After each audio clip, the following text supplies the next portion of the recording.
예, 여러분 안녕하십니까? 오늘도 발전공학 4강, 우리 교재로 따지면 6장 수차가 되겠습니다. 몇 가지 문제를 내봤는데 이 문제에 대해서 또 여러분들의 답안지를 보고 같이 해석을 한번 해보도록 하겠습니다. 먼저 1번입니다. 11회 4교시에 나왔던 문제죠. 숫자의 종류 중에 펠톤 숫자의 원리 및 구조, 출력 및 효율에 대하여 설명하시오. 이 내용인데 역시 이것도 25점짜리 말고 10점짜리로 한번 풀어보십시오. 이렇게 얘기를 했습니다. 항상 모든 공부는 10점짜리를 기준으로 공부를 해야 된다. 몇 번 말씀을 드렸죠. 자, 2번 101회 3교시입니다. 반동형 숫자의 원리, 구조에 대해 설명하십시오. 역시 이것도 10점으로 내봤습니다. 그 다음에 3번은 이제 80회 2교시인데 숫자의 회전속도 결정 방법을 설명하고 숫자의 회전수가 규정 회전수보다 저하했을 경우는 어떤 영향이 있겠느냐. 그래서 이걸 10점으로 서술을 하시오 이렇게 했죠. 왜 그랬냐면 요 4강일 때는 숫자 회전속도 결정법에 대해서 제가 강의를 드리지 않았습니다. 5강에 대한 내용이거든요. 그래서 숫자 회전속도 결정 방법을 문제에서 제외를 하게 됐던 겁니다. 그 다음에 4번 121회 3교시죠. 숫자의 성능이나 특성을 나타내는 숫자의 비속도, 특유 속도에 대해서 설명을 하고 또 다음 사항을 풀어라 이런 내용이었죠. 그래서 숫자의 종류에 따른 비속도의 한계값에 대한 설명, 그 다음 비속도와 낙차와의 관계. 3번 비속도는 이렇게 나오죠. 이 식을 증명하시오. 이 문제였습니다. 그래서 제가 항상 수업 시간에 말씀드렸죠. 비속도의 그 한계값은 암기를 하고 있어야 된다 이렇게 말씀드렸었습니다. 이제 요거는 이제 제가 하나 더 추가시킨 거죠. 자, 이 비속도식을 통해서 알 수 있는 사항이 무엇이냐, 발전기 구조 어떤 내용을 알 수 있는 것이냐, 이런 얘기를 제가 하나 더 문제 냈던 거죠. 항상 제가 이런 식이 유도가 되면 반드시 무엇이 중요하다고 했습니까?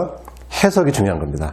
해석이 없는 어떤 식의 증명, 이것은 아주 의미가 없는 겁니다. 우리 기술자들한테는. 지난 학기에 제가 한번 벌써 이제 문제풀이를 해드렸으니까 지난 학기 발전공학 4강 보시면은 이 문제에 대한 해석이 들어가 있다. 참고하시고요. 5번 문제입니다. 오늘 이제 설명드릴 문제죠. 자, 기하학적 상사, 지오메트릭 시뮬레이티의 의미를 기술하고 실제 숫자와 기하학적 상사인 숫자의 비속도식을 유도하시오. 이런 얘기죠. 물론 이제 이 비속도식 유도하는 거하고 같은 내용이기도 한데 여기서 뺐으니까 여기다 집어넣습니다. 그래서 오늘은 이제 5번 문제에 대해서 한번 풀어보도록 하겠고요. 자, 6번은 뭡니까? 예제 6-2번 계산 문제입니다. 그래서 이것은 제가 수업 시간에도 한번 꼭 풀어보셔야 됩니다. 이렇게 말씀을 드렸죠. 그러니까 이 예제 문제 한번 풀어보시도록 하겠습니다. 자, 오늘 이 발전과학 중에 자 5번 여러분들 모범 답안 몇 개 추려서 간단히 보도록 하겠습니다. 아까 문제 5번 문제본에 대한 여러분들의 문제의 답을 한번 보도록 하겠습니다. 자, 문제 보기 전에 먼저 간단히 설명을 좀 드려보겠습니다. 자, 기하학적 상사 특성을 설명하시오. 이렇게 하면은 기하학적 상사 특성의 정의가 먼저 나와야 되겠죠. 상사 특성이 뭐냐 그러면 일단 정의. 그럼 정의에 대해서 서술을 하시고 그 다음에 이 정의를 설명할 수 있는 그림 같은 것들이 들어오면 좋겠죠. 그래서 상사 특성 1, 상사 특성이다 그러면 상사 특성의 정의, 그 다음에 이 그림, 이 정도가 기본입니다. 2번, 그 다음에 비속도식을 유도하시오. 비속도식을 유도하라. 그러면 어떻게 되겠습니까? 그럼 일단 1, 비속도가 뭐냐? 그죠? 이 비속도에 대한 정의를 들어줘야 될 것이고, 그 다음에 두 번째, 유도하라고 했으니까 식 유도하면 됩니다. 식 유도를 쭉 하셨죠? 그 다음 세 번째는 뭐가 되겠습니까? 모든 식은 유도하고 나면 제가 뭐 하라고 했습니까? 해석. 네, 그래서 이게 해석입니다. 해석. 그래서 이 기본 포맷은 상사 특성에 대해 설명하십시오. 그러면 상사 특성에 대한 정의, 그 다음에 그것에 대한 그림, 그 다음에 비속도식을 유도하십시오. 그럼 비속도의 정의, 그 다음에 비속도식을 유도. 항상 끝나고 나면 반드시 해석. 이게 바로 기본 포맷이 돼야 됩니다. 자, 그럼 한번 보겠습니다. 자, 여기서 기하학적 상사 특성에 대한 설명을 했습니다. 그러면 상사 특성에 대한 설명을 했죠. 자, 숫자는 러너 모양이 기하학적으로 서로 닮은 꼴이면 같은 성능을 갖는다. 그래서 숫자와 기하학적으로 닮은 숫자 회전수를 통해 실제 숫자 회전수를 알 수 있다. 아주 좋습니다. 여기까지 좋아요. 뭐가 빠졌습니까? 그림이 빠졌죠. 그래서 기하학적 상사 특성 설명하고 오히려 이게 없어도 됩니다. 이거 없어도 되고 상사 특성에 대한 그림이 하나 들어가면 좋습니다. 자, 두 번째. 비속도식을 유도하십시오. 그럼 뭐가 빠졌습니까?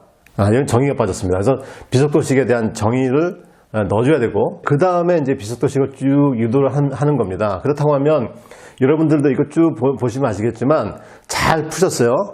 그런데 여기에 그림 들어가야 되고 여기에 정의 들어가야 되고 여기 해석 들어가려고 하면 이 유도식은 이렇게 디테일하게 유도를 할 필요가 없다는 말입니다. 어떻게 유도하면 될까요? 예, 첫 번째 V2분의 V1 이게 뭡니까? 토리첼리 정리죠. 토리첼리 정리에 의해서 낙차의 2분의 1승에 비례하더라. 그 다음에 2번 연쇄 정리에 의해서 요식이 나오는 거죠. 그 다음에 여기에 이제 토리첼리의 정리식을 대입하면 그러면 요거 필요 없고 바로 이렇게 나와도 되는 겁니다. 바로. 그 다음에 3번 이론 출력식에 의해서 연속의 정리를 도입하면 여기까지 나왔고 그 도입하면 어떻게 돼요? 바로 이렇게 하면 되죠. 그러니까 이 부분이 어떻게 돼요? 삭제돼도 됩니다. 그러니까 10점짜리이기 때문에 그렇습니다. 이렇게 해서 최종적으로 이제 이렇게 맨 끝에만 나오면 되겠고 그 다음에 그래서 이제 4번 이 뭡니까 이제 속도 회전 속도는 최종적으로 요 식을 반영해서 그 다음에 이론 출력을 집어넣고 하면은 최종적으로 요 식이 나옵니다. 라고 해서 사실 요 내용을 다 삭제하고 요게 바로 위로 올라가도 관계없다 이런 얘기예요. 거기에 대해서 이제 이 비속도에 대한 해석이 들어가면 좋겠죠? 근데 여기 해석이 빠졌다 이런 말입니다. 물론 이것도 이 정도 써도 7점, 8점 정도 줄 수 있는 건데 10점을 맞기 위해서는 이런 포맷을 알고 계셔야 된다 이런 말입니다. 자, 기하학적 상사에 대한 정의죠. 그래서 1번 서로 기하학적으로 닮은 꼴이면 크기에 상관없이 같은 특성을 지닌다. 그래서 기하학적 상사 특성에 대한 설명 했는데 여기 또 그림에 뭐가 제목이 빠졌죠.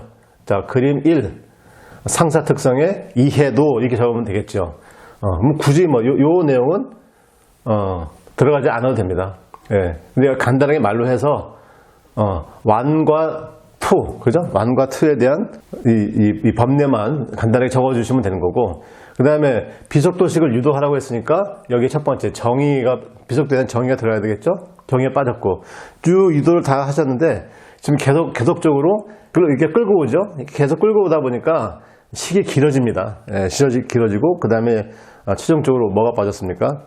예, 이 식에 대한 해석이 빠졌죠. 그 해석은 결국 뭡니까? 이 비속도라고 하는 것은 H1의 4분의 5승에 P의 2분의 1승 이렇게 된 거 아닙니까? 그러면 해석은 뭐가 되겠어요? 이 비속도라고 하는 것은 숫자, 설치를 하고자 하는 숫자의 설계 속도, 그 다음에 이론 출력, 낙차의 형태로 표현이 되고 특히나 이 비속도라고 하는 것은 결국 무엇과 비례하더라? 낙차하고 비례하더라 이런 말입니다. 낙차. 그래서 이 낙차하고 비례한다라고 했을 때 이것을 통해서 우리 알 수 있는 여러 가지 발전기 구조 이런 등등등이 있었죠.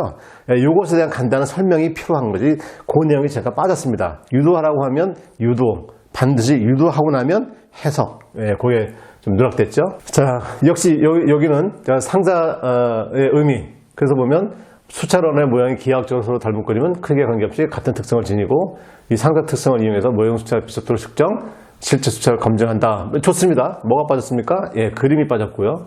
다음에 비속도식을 유도해라. 딱 벌써 들어오고 있죠. 정의. 그러니까 아주 읽기 쉽죠. 비속도란 숫자의 상사 특성을 이용해서 단위 낙차에서 단위 출력을 내기 위한 1분간의 회진수다라고 하는 정의 정확히 들어갔고 그 다음에 해석 잘 들어갔죠? 해석이라면 유도 잘 들어갔죠? 아주 간단하게 다 들어갔고 여기서만 좀 길어졌죠, 그죠? 여기서만 좀 길어지긴 했는데 여지간 결론 1m, 그 다음에 1kW 요거 넣어서 이제 유도됨을 다 알 수 있다는데 여기다 이제 해석이 빠졌죠? 해석이 빠진 게 이제 조금 아쉽습니다. 이분 아주 작성 잘 하셨고요. 그 다음에 기하학적 상사 정의 들어가 있고 그 다음에 뭐요? 그림까지 들어가 있죠? 그림에도 어떻게 돼요? 여기도 그림에 대한 설명이 빠져 있습니다. 그죠? 그림, 이래서 상사 특성의 이해도, 이렇게. 그 다음 비속도식 유도 쭉 다 하셨죠? 그리고 나서 이런 빈 공간들이 남는, 이 빈 공간들은 실제로, 최종적으로 3번, 해석, 이렇게 해서 비속도하고 낙차와의 관계, 이걸 통해서 이제 구조 해석을 할 수 있겠죠? 이런 부분이 좀 빠진 부분이 좀 아쉽다.